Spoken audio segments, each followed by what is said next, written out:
یہ سامنے پیارے نبی علیہ السلام کے صدقے سے رب کائنات نے ہمیں تو اسی کو نقشے کھینچتے ہوئے شاعر نے کہا کہ فدا نہ ہو نبی پر وہ امتی کیا ہے، اور بے خبر ہو جو غلاموں سے وہ آقا کیا ہے، کہ آقا بھی غلاموں سے بے خبر نہیں ہے اور امتی بھی پیارے آقا پر جان دینے کے لیے تیار ہے، جان دینے کے لیے حاضر ہے۔ پچھلے جمعے کو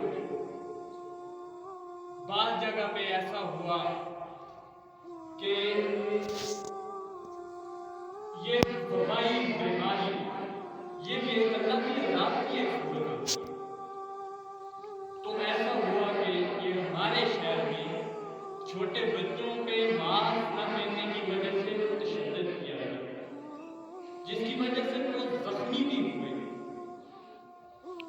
اب پولیس والے بچوں کے زخم ہمارے ٹھیک ہے، وہ ہمارے محافظ ضرور ہیں، لیکن انہیں بھی یہ احتیاط کرنی چاہیے کہ وہ مسجد کے اندر جوتے پہن کے جا رہے ہیں، مسجد اللہ کے گھر کے اندر جوتے پہن کے جا رہے ہیں۔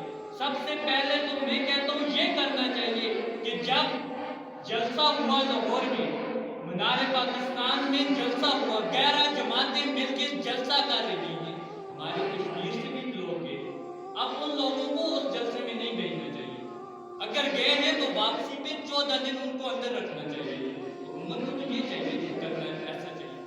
اس جگہ سے سیاسی جلسوں سے کسی کو نہیں روکا، مسجد کے آنے سے بچوں پہ تشدد کیا گیا۔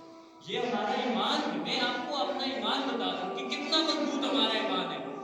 اور پھر ہمارا کورونا بھی اتنا پڑھا لکھا نا عالم فاضل ہے کہ مسجد کے اندر بھی آ جاتا ہے۔ یہ کورونا صرف مسجد کے اندر ہی آتا ہے؟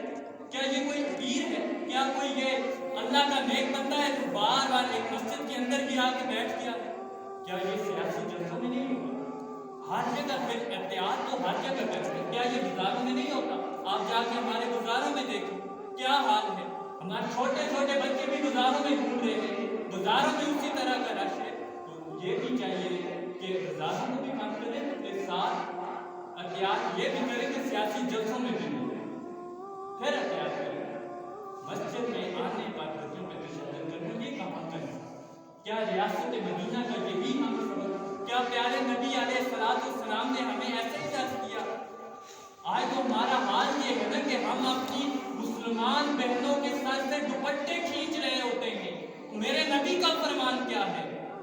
جب حاتم تائی کی بیٹی قیادی بن کے نا حضور کے پاس آئی، حضور کے پاس آئی، سر سے دوپٹہ اتر گیا، سننا نبی پاک کی بیٹی کافر کی نبی کے پاس قیدی بن کر آئی، سر سے دوپٹہ اتر گیا، حضور نے فرمایا عمر بیٹی کے سر پہ دوپٹہ دو، بیٹی کے سر پہ دوپٹہ دو۔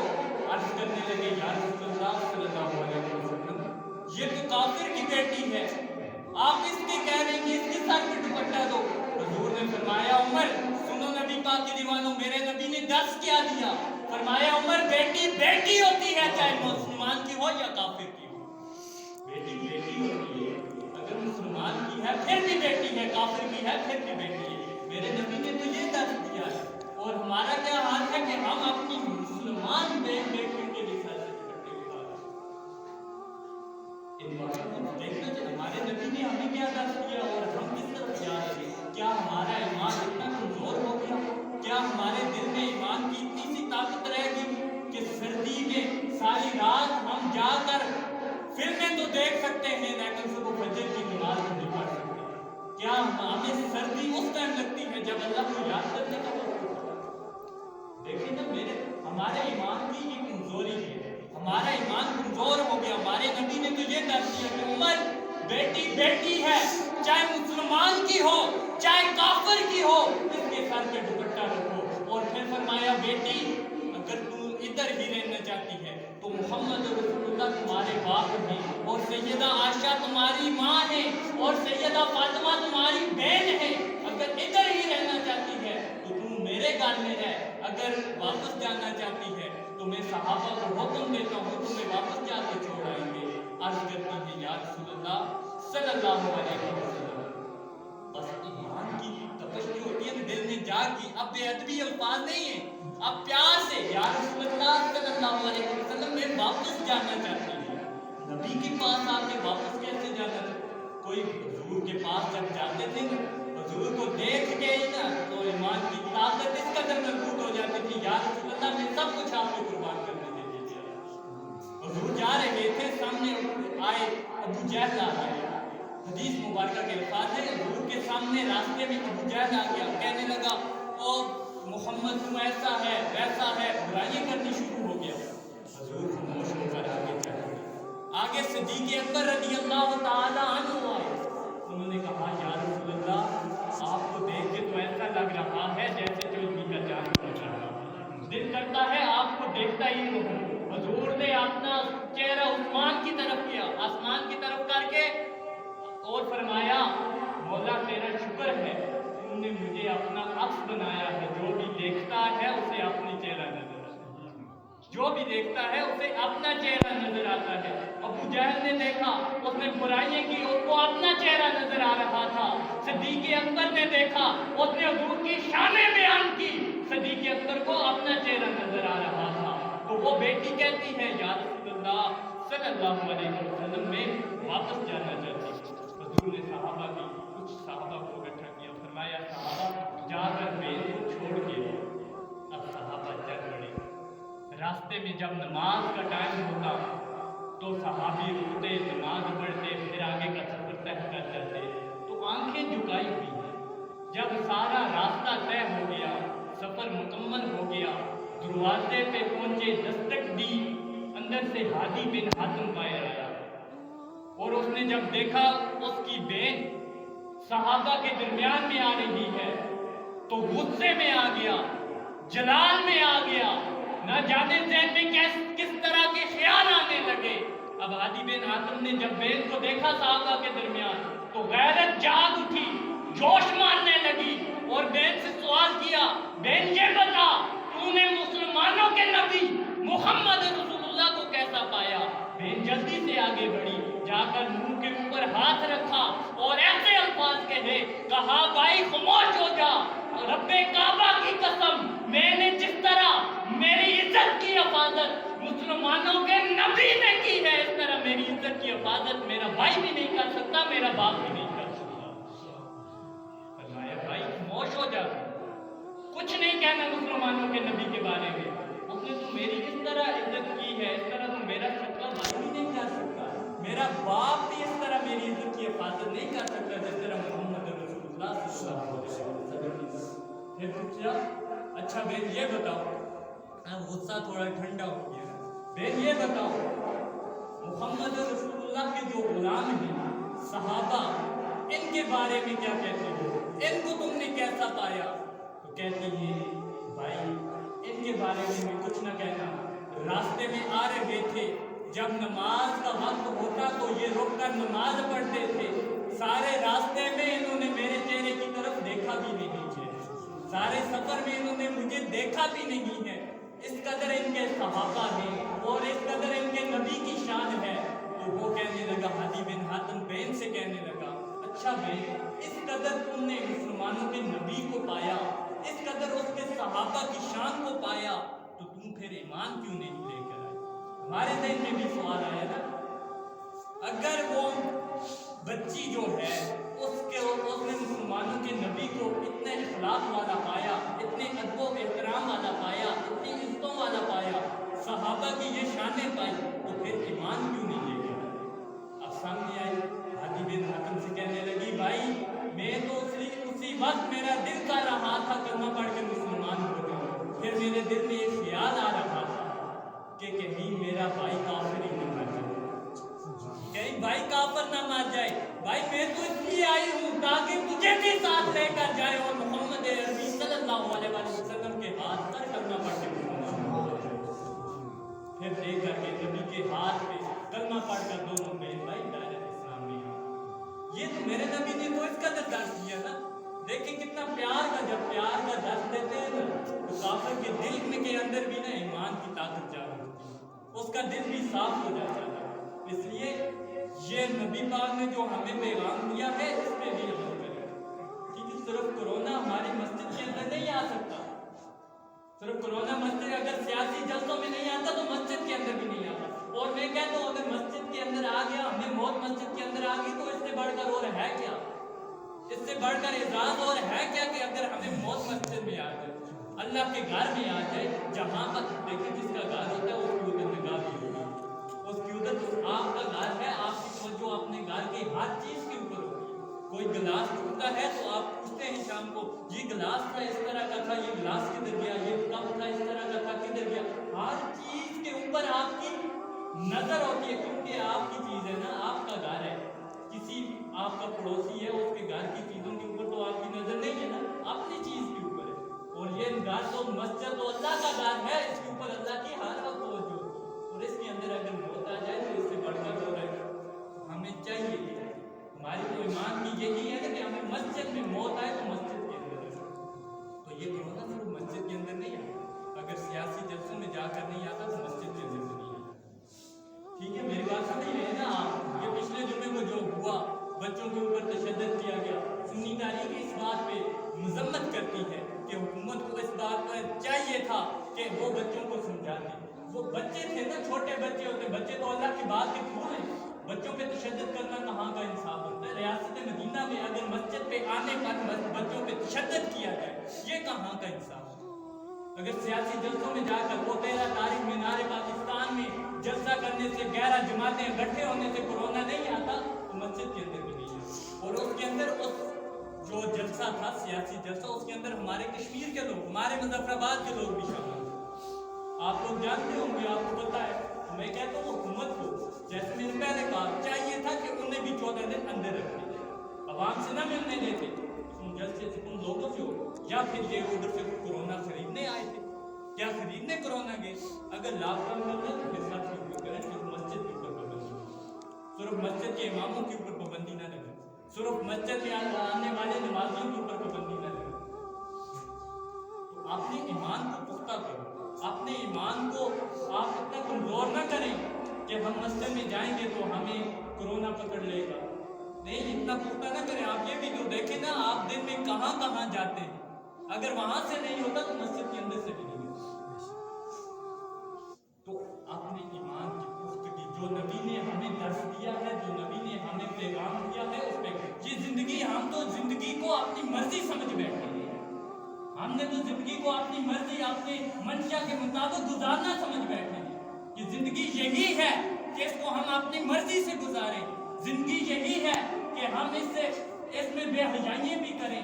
زندگی یہی ہے, ہمیں جو اللہ نے آنکھوں کی نعمتیں دی ہیں اس سے ہم بے حیائی دیکھیں, جو کانوں کی نعمت دی ہے اس سے ہم بے حیائی سنیں, جو زبان کی نعمت دی ہے اس سے ہم گندے الفاظ بے حیائی بولیں. کیا یہی ہماری زندگی ہے؟ صاحب وہ وقت بھی دور نہیں ہے جب ہماری یہ آنکھیں بھی بند ہو جائیں گی, جب ہماری یہ زبان بھی بند ہو جائے گی, جب ہمارے یہ پاؤں, جب ہماری پنڈلیوں کے اوپر پنڈلیاں چڑھ جائیں گی, پنڈلیوں سے اوپر پنڈلیاں, جب موت کا وقت آتا ہے نا, پنڈلیوں کے اوپر پنڈلیاں چڑھ جاتی ہیں, تو اس وقت بندے کی یہ پنڈلی اتار کے اس کے دونوں جو ہوتے ہیں نا انگوٹھے, وہ باندھ دیے جاتے ہیں تاکہ پنڈلی کے اوپر پنڈلی نہ چڑھے. موت کا تو یہ عالم ہے.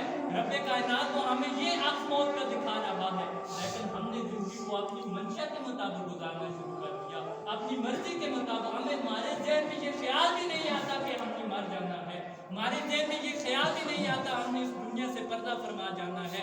اگر زیادہ نہیں, کم از کم رات کو سوتے وقت نہ نیند نہ آ رہی ہو, رات کو سوتے وقت 10 منٹ آپ اپنی زندگی پہ ذرا غور کریں. آپ اپنی زندگی پہ غور کریں کہ آپ نے یہ اتنے بڑے بڑے مکان محل بنائے, اتنی دولت اکٹھی کی, اتنا مال اکٹھا کیا, اس میں سے اللہ کی راہ میں کتنا خرچ کیا. آپ اس پہ ذرا غور کریں نا کہ آپ نے یہ سب کچھ بنایا, اتنا بڑا گھر جس کے لیے بنایا, جب آپ کی یہ سانسیں رک جائیں گی نا تو آپ کے بیٹے بھی کہیں گے بس جلدی کرو, جنازے کو دفن کرو. مہمان آئے ہیں, مہمانوں کو بھی فارغ جلدی کرنا ہے, ان کو بھی بھیجنا ہے. یہ تو آپ کے بیٹے کے الفاظ ہوں گے جس کے لیے آپ حلال حرام کی, وہ غوث پاک نے فرمایا تھا مکان تو تم بنا رہے ہو, حساب تمہیں دینا پڑے گا. رہیں گے اس میں کوئی لوگ, رہیں گے اور رہیں گے آپ کے بیٹے, آپ کی اولاد, آپ کی نسل, لیکن بنا آپ رہے ہیں. آپ نے بہانا حلال حرام کی کوئی تمیز کی, لیکن حساب تو آپ کو ہی دینا, حساب تو آپ کو ہی دینا پڑے گا نا. ہر ایک چیز کا حساب آپ کو دینا پڑے گا. کیونکہ آپ نے جو رب کائنات پوچھے گا کل قیامت کے دن، حضور نے فرمایا کہ بندے کو رب کائنات اپنے سامنے کھڑا کرے گا اور اس وقت تک ہٹنے نہیں دے گا جب تک اس کے سوالوں کا جواب نہیں دے گا۔ رب پوچھے گا اے بندے یہ بتا میں نے تجھے جوانی دی تھی، اس جوانی کو تو نے کہاں گزارا ہے؟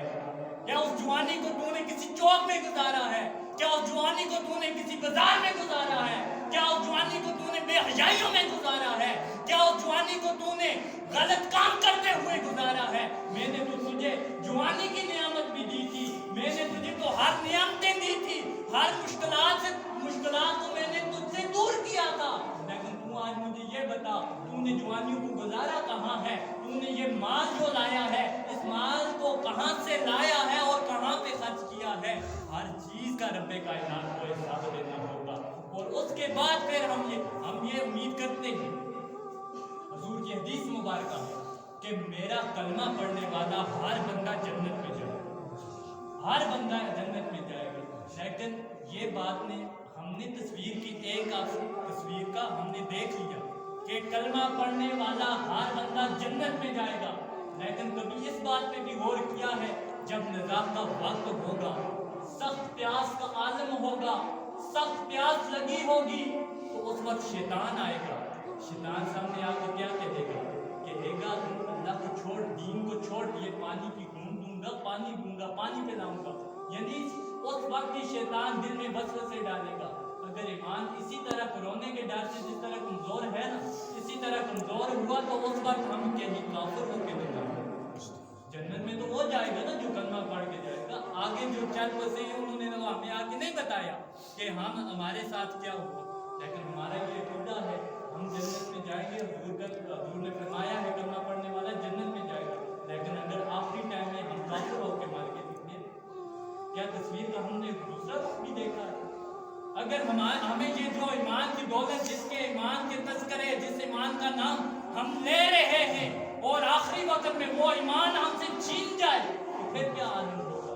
تو پھر کیا ہوگا؟ اپنے ایمان کو پختہ رکھو تاکہ جب شیطان بھی آئے نا، سخت پیاس کا عالم بھی ہو، تو آپ کے لفظ سے یہی ہو جاری ہو کہ ہم نے پینا ہے حوض کوثر، ہم نے پینا ہے حوض کوثر، ہمیں پلائیں گے حضور حوض کوثر سے ہی۔ جب یہ جاری ہو لفظ، آپ کو پتہ ہے آپ کو ایک جہنم کی سب سے جو کم تر سزا ہے، کم تر سزا آپ کے جوتے پاؤں میں پہنائے۔ بخاری شریف کی حدیث مبارک، حضور نے فرمایا آپ کے جوتے پاؤں میں پہنائے جائیں گے، اور اس کی تپش اتنی ہوگی کہ وہ جسم سے گزرتی ہوئی اس کی گرمی دماغ کو پگھلا کر ناک سے اور کانوں سے باہر نکال دیتی۔ یہ سب سے کم درجہ جو جہنم کی آگ کا عذاب کا سب سے کم درجہ ہے، وہ آگ کے جوتے پہنائے جائیں گے، اور جب آگ کے جوتے پہنائے جائیں گے اور اس کی گرمی اتنی ہوگی کہ وہ آپ کے دماغ کو پگھلا کر کانوں اور ناک سے باہر نکال دیں گے۔ یہ سب سے کم درجہ اگر یہ ہے عذاب کا، تو زیادہ درجے کا کیا ہو؟ اب اس کا دوسرا رخ بھی دیکھیں حضور نے کیا فرمایا۔ جب ایمان کی پختی ہوتی ہے نا، حضور نے کیا فرمایا؟ حضور نے فرمایا کہ کل قیامت کے دن ایک بندہ جنت کے جہنم کے قریب سے گزرے گا تو جہنم آوازیں دے گی، جلدی جلدی گزر، جلدی جلدی گزر۔ وہ بندہ پوچھے گا آگ تیرا کام تو جلانا ہے، تو جلا، لیکن تو کہہ رہی ہے جلدی جلدی گزر، معاملہ کیا ہے؟ وہ آگ کہے گی جلدی جلدی گزر، اس نبی کا امتی ہے، تیرے چہرے پہ اتنا نور ہے کہ یہ تیرے نور کی وجہ سے میں ٹھنڈی نہ پڑ جاؤں، یہی تیرے نور کی وجہ سے ٹھنڈی نہ پڑ جاؤں۔ جب ایمان کی پختگی ہوتی ہے تو جہنم بھی دور بھاگتی ہے، اور جب ایمان پختہ نہیں ہوتا تو پھر دوسرا معاملہ وہ ہوتا ہے کہ مرتے وقت بھی کلمہ چھن جاتا ہے۔ جو دعوے ہم کرتے ہیں دنیا میں نا، وہ دعوے ہمارے ختم ہو جاتے ہیں۔ اس لیے آپ ایمان کو پختہ کرو، آپ نے ایمان کی پختگی کرو۔ جو نبی نے درس دیا نا کافر کی بیٹی کے سر پہ دوپٹہ رکھے کہ بے عمر بیٹی بیٹی ہوتی ہے، چاہے کافر کی ہو مسلمان کی ہو، لیکن بیٹی بیٹی ہوتی ہے، تو تم نے بھی ایسے ہی اپنی بیٹیوں کی حفاظت کرنی ہے، اپنی بیٹیوں کی عزتوں کی حفاظت کرنی ہے، اور مسجد میں آنے سے ڈرنا نہیں ہے۔ یہاں پر کورونا نہیں آئے گا، اگر ادھر نہیں آتا نا جسموں میں تو ادھر بھی نہیں آئے، ٹھیک ہے؟ ادھر نہیں آئے گا تو ادھر بھی نہیں آئے گا۔ ادھر تو ہم اللہ کو یاد کرنے آتے ہیں نا، ادھر تو ہم اللہ کا ذکر کرنے آتے ہیں۔ یہ دیکھیں میں ایک جگہ سے گزر رہا تھا، گھر کے آگے ایک تختی لگی ہوئی، اس کے اوپر لکھا تھا